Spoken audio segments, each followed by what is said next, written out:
আজকে গিয়েছিলাম গ্রামে, সেখানে গিয়ে কি কি করলাম, কি কি দেখলাম সবকিছু আর শেয়ার করবো তোমাদের সাথে। আসসালামু আলাইকুম বন্ধুরা। এখন নদী পার হয়ে চলে যাচ্ছি গ্রামে। এটা হচ্ছে আমাদের সন্ধ্যা নদী। বন্ধুরা, এই যে দেখছো সন্ধ্যা নদী, জেলেরা এই নদী থেকে ইলিশ মাছ ধরে এবং সন্ধ্যার পর আসলে ফেরিগেটেও বড় বড় ইলিশ পাওয়া যায়। ওই যে দেখছো বেদেদের বাসমান জীবনযাপন একদিন তুলে ধরবো তোমাদের এই ভিডিওতে। বন্ধুরা, নদী দেখতে দেখতে আমরা চলে আসলাম নদীর এপারে। এখন আমরা একটা ভ্যান গাড়িতে উঠবো। এখন ভ্যানে উঠে আমরা চলে যাচ্ছি গ্রামের দৃশ্য দেখতে দেখতে।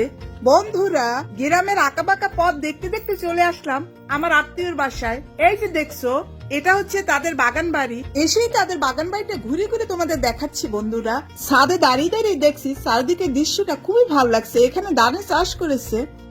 এটা হচ্ছে ড্রাগন ফলের গাছ ও এখানে অ্যালোভেরাও লাগিয়েছে। এখন ছাদ থেকে নেমে কি কি সবজি চাষ করেছে সেগুলো এখন তোমাদের দেখাবো। বন্ধুরা, আমি যে আপার বাসা আসছি সে হাঁস পালে। ওই যে দেখছো কতগুলো হাঁস। এখন তোমাদের সবজির বাগানগুলো ঘুরে ঘুরে দেখাবো। আমার সঙ্গেই থেকো তোমরা।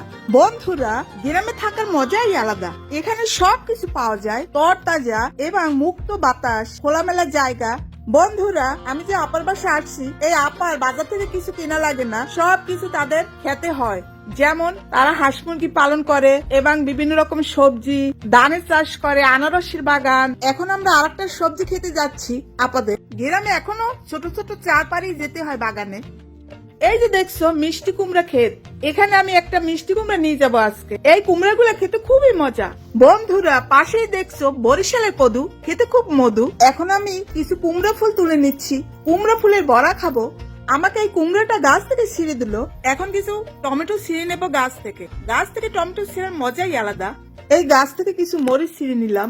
এই যে সবজি বাগানের পাশেই এই আপাদের ধান ক্ষেত। এখানে ইরি ধান চাষ করেছে তারা। এখন আমি আপাদের খোপ থেকে হাসি ডিম বের করব।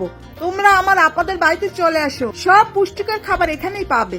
এক এক করে ডিমগুলো ঝুড়িতে সাজিয়ে নিচ্ছি। কি যে ভালো লাগছে তোমাদের বোঝানো যাবে না। গ্রামে থাকার মজাই আলাদা। এখন চলে আসলাম পাশের একটা বাড়িতে। বাড়িটা দেখে আমার খুব ভালো লাগলো, তাই চলে আসলাম বীর নিবাসে। এই বাড়িটা দেখতে আসলাম কেন বন্ধুরা জানো?